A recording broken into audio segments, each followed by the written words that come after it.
Այսօր Նինոց Մինդայում անցկացվեց ֆուտբոլի տարածաշրջանային պատանեկան խաղերի հերթական խաղը։ Այստեղ Նինոց Մինդայի Փարվանա թիմը մրցեց ախալքալաքի Աբուլ թիմի հետ։ Մրցապայքարը թեժ էր, մարզիկները ցուցաբերեցին փայլուն խաղ, արդյունքում հաղթող ճանաչվեց Նինոց Մինդայի թիմը։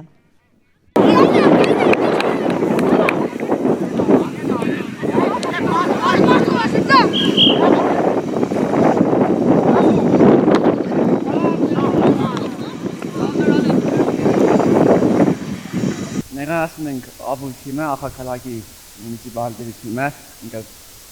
այնտեղ ենք խաղում, ես խաղամ Աբուլի պոլիզաշկնիկ, անգերս կատարի, եկել ենք խաղի այստեղ, խաղանքը տաղանով Նինոց Մինդայի թիմը, կասպասենք լավ խաղ։ Մենք ներկայացնենք ինչպես իմ անգերս արդեն ասավ Աբուլ կոմանդա,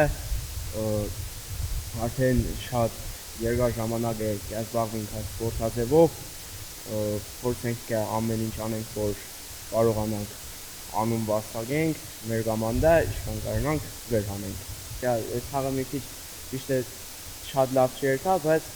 փորձենք ամեն ինչ անել, որ տարենք։